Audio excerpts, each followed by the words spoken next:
वक्त की भी अपनी एक जुबान होती है और सुंदरपुर की घड़ियों में वो जुबान अब खामोश हो चुकी थी। पूस की वो रात किसी आम रात जैसी नहीं थी।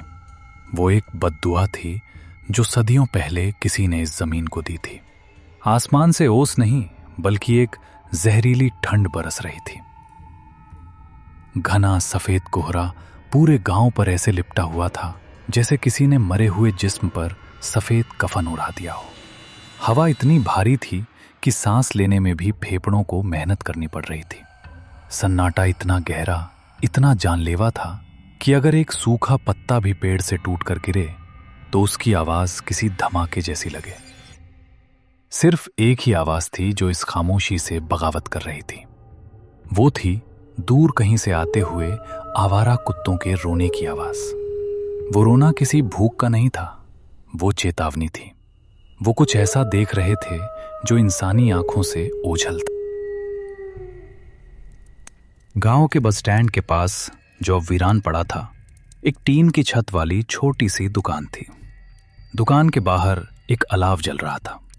लकड़ियां चटक रही थीं और लपटें हवा के झोंकों से इधर उधर नाच रही थीं। अलाव के चारों तरफ लोग बैठे थे, लेकिन फिर भी उनके हाथ कांप रहे थे। ये कंपकपी ठंड की वजह से कम और खौफ की वजह से ज्यादा थी। काका, क्या आपको लगता है लखा जिंदा होगा? जिंदा? बिरजू बेटा, मौत सिर्फ वो नहीं होती जब सांस रुक जाए। मौत वो भी होती है जब रूह जिस्म छोड़ दे पर जिस्म चलता रहे। लखा कल रात अपनी गाय ढूंढने गया था ना। मैंने कहा था, लखा, अगर तू उस सरहद के पार गया तो वापस सिर्फ तेरा नाम आएगा, तू नहीं। अपशकुन, देखो आग भी चाय नहीं पी रही आज। काका, आपको पता है ना आज क्या है? आज अमावस है। मेरी दादी कहती थी कि जब चांद आसमान से गायब होता है तो सिंगा हवेली की मालकिन, वो नर्तकी चंद्रमुखी, अपनी नींद से जागती है। आज की रात हवा का रुख हवेली से गांव की तरफ होता है। सुना है आज भी वो अपनी टूटी हुई पायल पहनती है। अरे बस करो दीनू भाई, क्यों डरा रहे हो? हम सब जानते हैं वहां क्या होता है, लेकिन वो हवेली अब खंडहर है। वहां कोई नहीं रहता, सिर्फ चमगादड़ और सांप है वहां। सांप? रघु, सांप सिर्फ काटते हैं, जान लेते हैं, लेकिन वो हवेली, वो जान नहीं लेती, वो यादों को पी जाती है। तुम्हें याद नहीं, 10 साल पहले वो इंस्पेक्टर आया था, कहता था मैं भूतों को गिरफ्तार करूंगा। अगली सुबह वो इंस्पेक्टर हवेली के आंगन में बैठकर हवा में सितार बजा रहा था। पागल हो गया था वो। आज भी पागल खाने में दीवारें खुरचता है। तभी एक आवाज ने सबका ध्यान खींचा। दूर से आती हुई किसी गाड़ी के इंजन की आवाज, और फिर एक अजीब सा हॉर्न। कोहरे की दीवार को चीरती हुई 2 पीली हेडलाइट्स उनकी तरफ बढ़ रही। इतनी रात को कौन पागल है जो अमावस की रात सुंदरपुर आ रहा है? वो एक खटारा ऑटो रिक्शा था जो शहर के रेलवे स्टेशन से आ रहा था।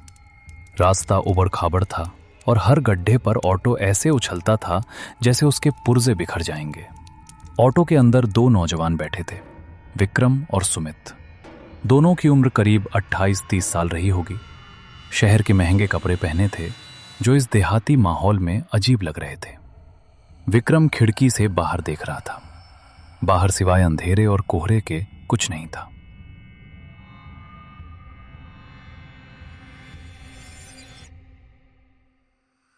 यार सुमित, मुझे अभी भी लग रहा है कि ये एक बहुत बड़ी गलती है।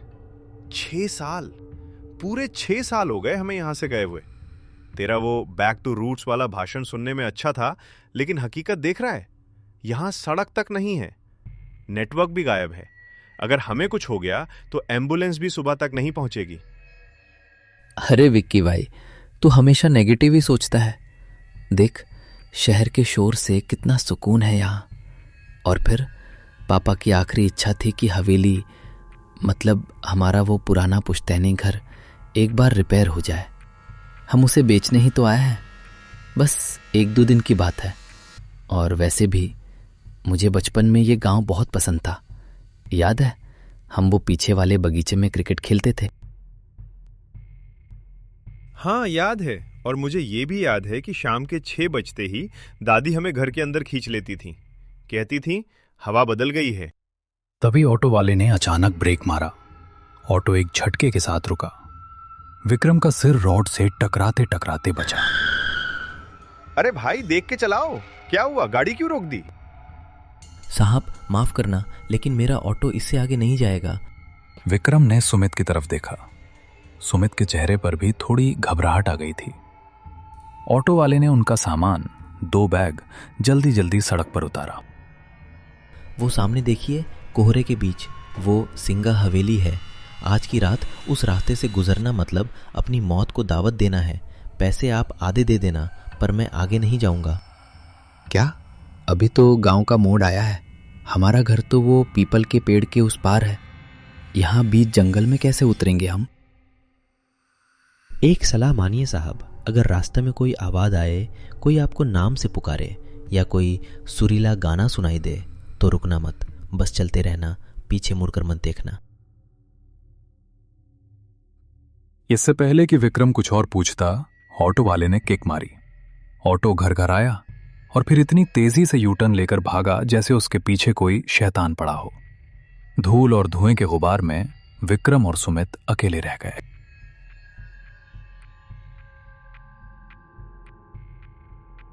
अब सिर्फ उनके कदमों की आवाज थी। दोनों दोस्त अपने अपने बैग टांगे आगे बढ़ रहे थे। कोहरा इतना घना था कि हवा में एक अजीब सी गंध थी, जैसे पुराने बंद कमरे की बासी हवा और रात की रानी के फूलों की बहुत तेज नशीली महक। वो ऑटो वाला कुछ ज्यादा ही ड्रामा कर रहा था ना?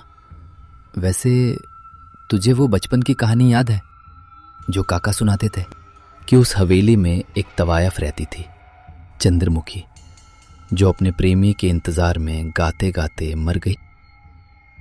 सुमित चुप रहे, तुझे पता है ना मुझे इन सब बातों से नफरत है। कहानियां सिर्फ बच्चों को डराने के लिए होती हैं ताकि वो जल्दी सो जाएं। अचानक हवा रुकी, पेड़ों के पत्ते हिलना बंद हो गए। सन्नाटा इतना गहरा हो गया कि उनके कानों में सीटी बजने लगी। तभी सुमित रुका। विक्की रुक। क्या हुआ, चलना जल्दी। तूने सुना? क्या? किसी के चलने की आवाज थी। कोई हमारे पीछे चल रहा था, बिल्कुल हमारे कदमों के साथ। कोई नहीं है सुमित, ये सिर्फ तेरा वहम है, और ये सूखे पत्ते हैं, हवा से उड़ रहे होंगे। नहीं यार, मुझे लगा जैसे किसी ने मेरा नाम फुसफुसाया, सुमित। बस अब एक शब्द और नहीं। तूने हॉरर फिल्में ज्यादा देख ली हैं। देख, सामने गेट दिख रहा है, हम घर पहुंच गए। सामने अंधेरे में लिपटा हुआ उनका पुश्तैनी घर खड़ा था।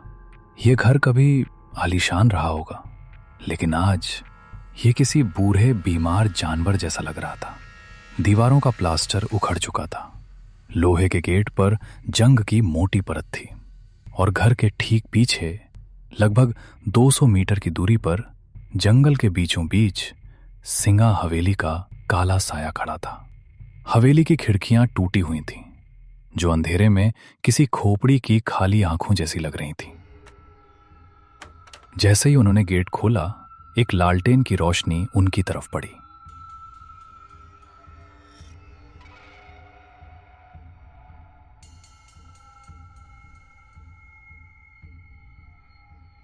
सामने उनका पुश्तैनी घर अंधेरे में किसी सोए हुए दैत्य की तरह खड़ा था।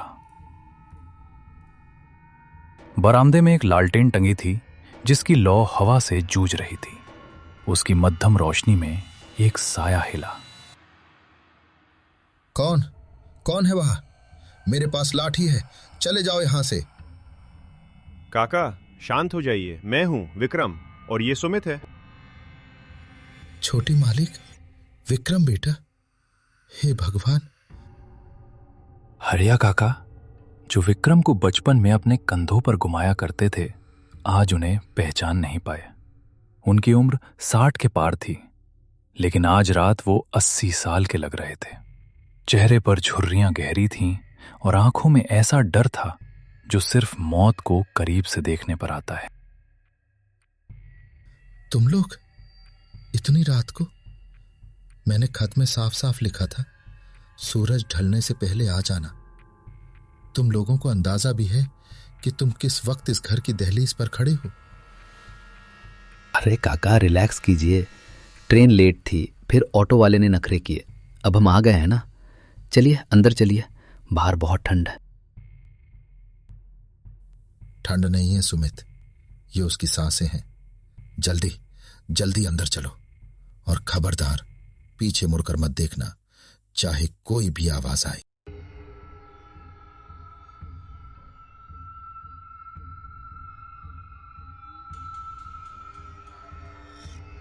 काका ने उन्हें लगभग खींचते हुए घर के अंदर किया और दरवाजे पर एक नहीं 3-3 सिटकनी लगा दी। फिर उन्होंने दरवाजे पर कान लगाकर कुछ सुनने की कोशिश की। बाहर हवा का शोर था और शायद बहुत दूर किसी पायल की हल्की सी झनकार। काका ने राहत की सांस ली। घर के अंदर की हवा बाहर से भी ज्यादा भारी थी।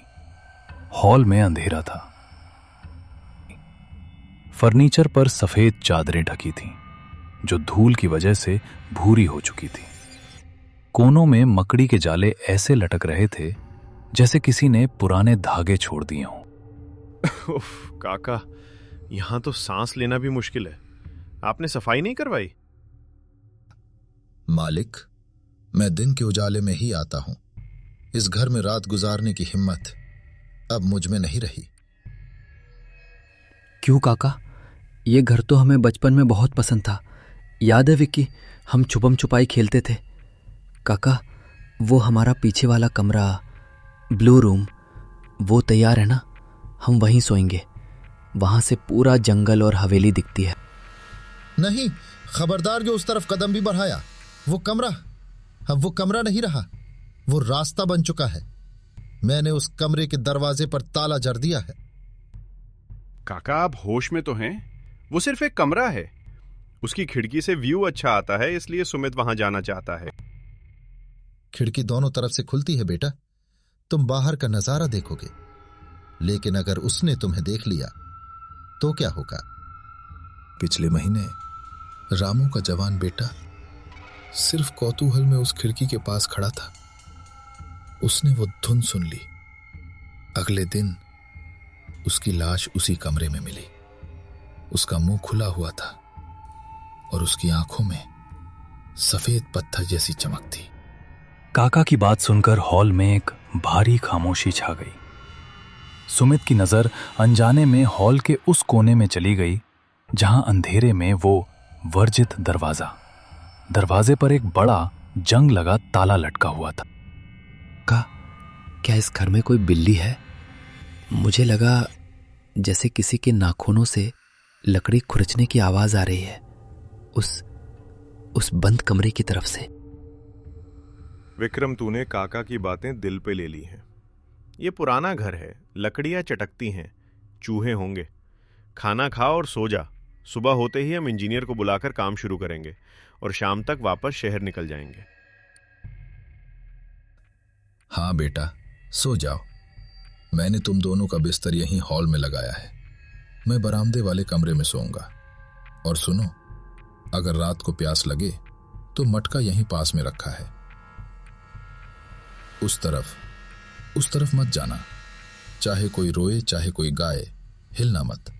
विक्रम, सुमित प्लीज सो जा, अब सुबह बात करेंगे।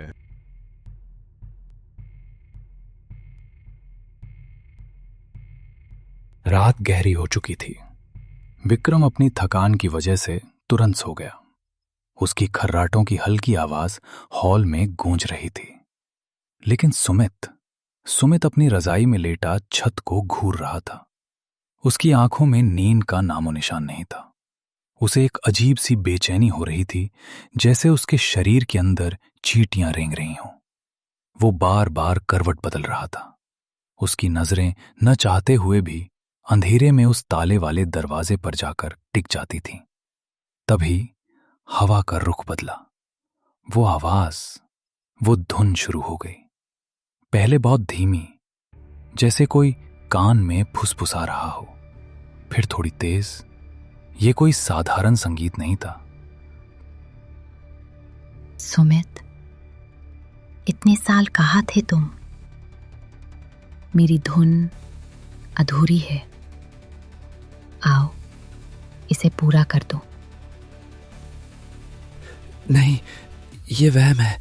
विक्रम, विक्रम उठो। सुमित ने हाथ हिलाने की कोशिश की, लेकिन उसका हाथ जंग गया था। उसे लगा जैसे उसका शरीर अब उसका नहीं रहा। उसकी उंगलियां अपने आप रजाई हटाने लगीं। उसके पैर उसकी मर्जी के खिलाफ जमीन पर उतर गए। सुमित बिस्तर से खड़ा हो गया। उसकी चाल अब इंसानों वाली नहीं थी।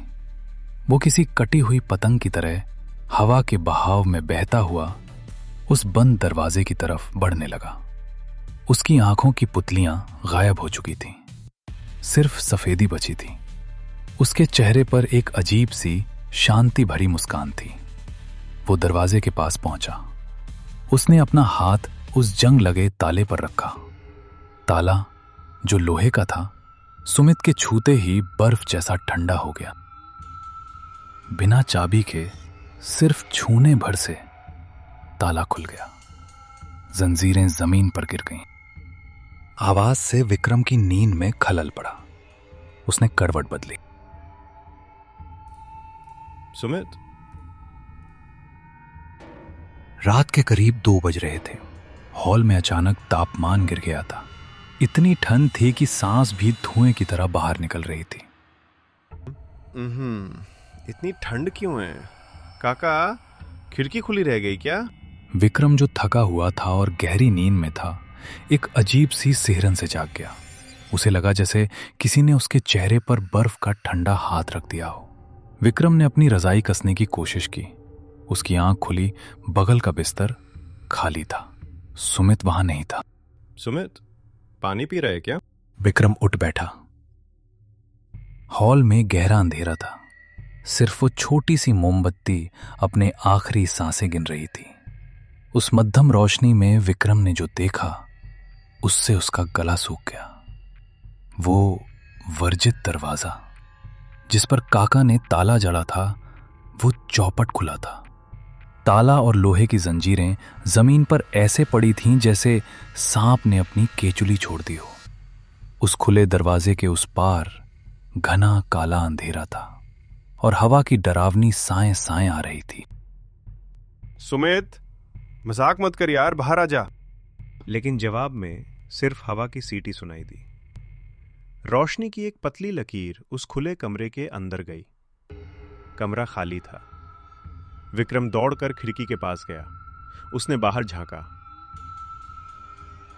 बाहर कोहरे की एक मोटी चादर थी, लेकिन उस सफेदी के बीच उसे एक धुंधली सी परछाई दिखाई दी। कोई था जो घर से दूर जंगल के रास्ते उस पुरानी सिंगा हवेली की तरफ बढ़ रहा था। सुमित! विक्रम चिल्लाया। उसने एक पल भी नहीं सोचा। वो खिड़की से ही कूद गया। नीचे झाड़ियां थीं। कांटों ने उसके पायजामे को फाड़ दिया। पैरों में खरोंचें आईं, लेकिन विक्रम को दर्द महसूस नहीं हो रहा था। उसके दिमाग में बस एक ही चीज थी, अपने दोस्त को रोकना। कोहरा इतना घना था कि 10 कदम आगे देख पाना भी मुश्किल था। विक्रम सुमित के पैरों के निशान ढूंढ रहा था। गीली मिट्टी पर नंगे पैरों के निशान थे, लेकिन सुमित, या वो चीज जो सुमित के शरीर में थी, वो रुक नहीं रही थी। सुमित की चाल अजीब थी। वो चल नहीं रहा था। वो जैसे हवा में तैर रहा था। उसके हाथ शरीर के बगल में बेजान लटके थे और सिर एक तरफ झुका हुआ था। जंगल विक्रम को रोकने की कोशिश कर रहा था। विक्रम का दिल जोर जोर से धड़क रहा था। तभी उसकी टॉर्च की रोशनी सामने पड़ी। विक्रम सिंगा हवेली के मुख्य द्वार के पास पहुंच चुका था। हवेली का गेट लोहे का बना था। सुमित गेट के ठीक सामने खड़ा था। उसका चेहरा गेट की तरफ था, विक्रम की तरफ पीठ। सुमित रुक जा भाई, वहां आगे खाई है, गिर जाएगा। पागल हो गया है क्या? मैंने कितनी आवाजें दी, सुनता क्यों नहीं? आ गए तुम? इतनी देर क्यों कर दी? महफिल सज चुकी है, बस साज की कमी है। सुमित, ये कैसी आवाज है? चल घर चल, काका ठीक कह रहे थे, यहां कुछ गड़बड़ है। घर? ये हवेली ही अब मेरा घर है। वो मुझे बुला रही है। मेरी उंगलियां वो सितार बजाने के लिए तड़प रही हैं। बकवास बंद कर, तुझे डॉक्टर की जरूरत है। सुमित ने एक झटके में विक्रम को ऐसे फेंक दिया जैसे वो कोई कागज का टुकड़ा हो। विक्रम 10 फीट दूर जा गिरा। विक्रम ने देखा कि हवेली का वो भारी भरकम जंग लगा गेट अपने आप खुलने लगा। मेरा इंतजार खत्म हुआ। सुमित ने हवेली के अंदर कदम रखा। अंधेरे ने उसे निगल लिया। विक्रम गेट की तरफ दौड़ा, लेकिन जैसे ही विक्रम गेट के पास पहुंचा, गेट एक तेज धमाके के साथ उसके मुंह पर बंद हो गया। विक्रम ने गेट को पीटना शुरू कर दिया। खोलो सुमित, बाहर आ, खोलो इसे। लेकिन गेट टस से मस नहीं हुआ और तभी हवेली के अंदर से रोशनी जल उठी। विक्रम पागलों की तरह हवेली के उस लोहे के गेट को पीट रहा था। अंदर सुमित गायब हो चुका था और बाहर विक्रम अपनी सांसों से लड़ रहा था। हवेली के अंदर से अब वो धुंध इतनी तेज हो चुकी थी कि जमीन भी कांप रही। सुमित, बाहर आ, भगवान के लिए दरवाजा खोलो, कोई है? खोलो इसे। तभी बिजली कड़की। विक्रम ने देखा कि हवेली की बाईं तरफ एक पुरानी खिड़की की जाली टूटी हुई थी। वो जमीन से थोड़ी ऊंचाई पर थी और उसके नीचे एक सूखे पेड़ की डाल लटक रही थी। विक्रम दौड़ा। उसने पेड़ की खुरदरी छाल को पकड़ा और ऊपर चढ़ने लगा। अंदर से सड़े हुए फूलों और पुराने इत्र की इतनी तेज बदबू आई कि विक्रम का सिर चकरा गया और अंधेरे में अंदर कूद गया। विक्रम अब हवेली के अंदर था। बाहर की ठंड यहां गायब थी। यहां एक अजीब सी चिपचिपी गर्मी थी। दीवारों पर बड़े बड़े तैल चित्र टंगे थे, लेकिन उन चित्रों के चेहरे खुरच दिए हुए थे। विक्रम रोशनी की तरफ बढ़ा जो मुख्य हॉल से आ रही थी। जैसे ही वो हॉल के दरवाजे पर पहुंचा, उसके पैरों तले जमीन खिसक गई। फर्श पर बेशकीमती कश्मीरी कालीन बिछा था और वहां महफिल सजी थी। हॉल के किनारों पर लोग बैठे थे। वो बिल्कुल शांत थे। उनमें से एक को विक्रम ने पहचान लिया। वो रघु था, गांव का वो लड़का जो पिछले हफ्ते गायब हुआ था। रघु, तुम यहां हो? चलो भागो यहां से। रघु का चेहरा इंसान का नहीं था।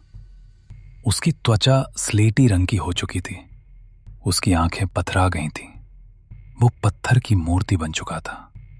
विक्रम दौड़कर रघु के पास गया। विक्रम ने पीछे देखा। बाकी लोग भी, सब के सब पत्थर बन चुके थे।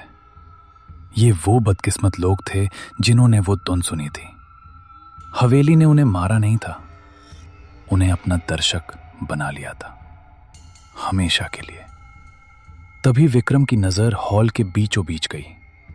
वहां हवा में जमीन से 5 फीट ऊपर एक लाल रंग का सितार तैर रहा था। उस सितार के तार अपने आप हिल रहे थे।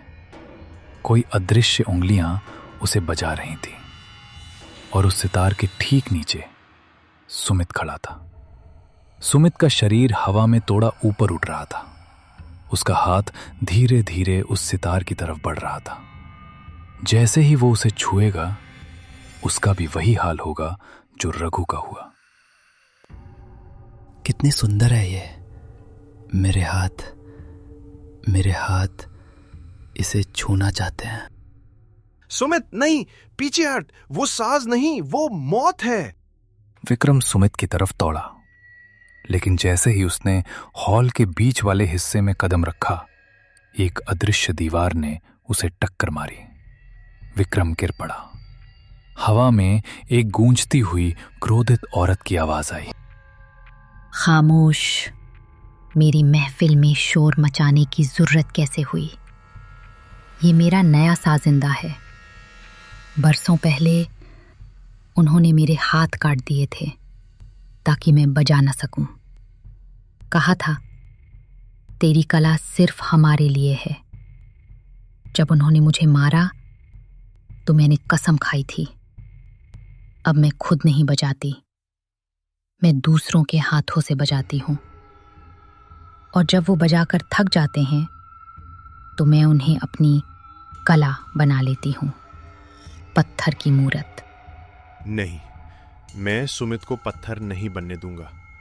मुझे इस आवाज को रोकना होगा, मुझे इस साज को तोड़ना होगा। विक्रम ने इधर उधर देखा। हॉल की छत बहुत ऊंची थी और ठीक उस तैरते हुए सितार के ऊपर एक विशाल लोहे का झूमर लटक रहा था। उसकी रस्सी पुरानी थी और दीवार के कोने में एक खूंटी से बंधी थी। वक्त बहुत कम था। सुमित, मैं तुझे कुछ नहीं होने दूंगा। विक्रम ने इधर उधर देखा। हॉल की छत बहुत ऊंची थी और ठीक उस तैरते हुए सितार के ऊपर एक विशाल लोहे का झूमर लटक रहा था। उसकी रस्सी पुरानी थी और दीवार के कोने में एक खूंटी से बंधी थी। वक्त बहुत कम था। विक्रम ने पास पड़ी एक पीतल की भारी मूर्ति उठाई। उसके हाथ कांप रहे थे। निशाना चूकने का मतलब था सुमित की मौत। विक्रम ने पूरी ताकत से एक भाले की तरह वो पीतल की मूर्ति उस रस्सी पर दे मारी। निशाना अचूक था। बरसों पुरानी वो रस्सी टूट गई। हजारों किलो वजनी वो लोहे का झूमर गुरुत्वाकर्षण की रफ्तार से नीचे आया। जैसे ही सितार टूटा, वो सुरीली धुन एक भयानक चीख में बदल गई। हॉल में तूफान आ गया। वो अदृश्य साया जो अब तक हावी था, धुएं की तरह बिखरने लगा। मेरा साज, मेरा इंतजार, नहीं। हवेली कांपने लगी। छत से धूल और पत्थर गिरने लगे। सुमित जो हवा में था, एक बेजान कठपुतली की तरह जमीन पर गिर पड़ा। सुमित, उठ भाई, भागना होगा, ये जगह गिर रही है। सुमित बेहोश था। उसको होश आया और वो हवेली से बाहर की ओर भागे।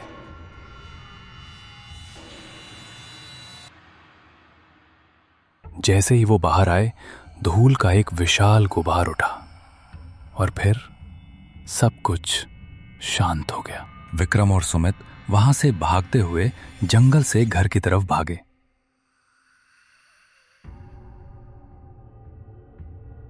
लेकिन वो अब बहुत डर में, जिसकी वजह से वो कुछ समझ नहीं पाया और वहीं बैठ गया। और उन्हें पता नहीं चला सुबह हो गई। विक्की, हम कहाँ हैं? मेरे सिर में दर्द हो रहा है और वो गाना बंद क्यों हो गया? गाना खत्म हो गया भाई, साज टूट गया, महफिल उठ गई। सुमित, आज हमने सिर्फ अपनी जान नहीं बचाई, तुमने इस गांव को एक सदियों पुराने श्राप से आजाद कर दिया। शायद उन्हें भी मुक्ति मिल गई। गांव में आज भी वो कहानी सुनाई जाती है। कहते हैं अमावस की रात को अब वहां से रोने की आवाज नहीं आती, लेकिन अगर आप उस मलबे के पास जाकर दिल लगाकर सुने तो हवाओं में एक हल्की सी धन्यवाद की फुसफुसाहट सुनाई देती है। क्योंकि हर अधूरी धुन का मकसद डराना नहीं होता, कुछ धुनें सिर्फ पूरा होना चाहती हैं।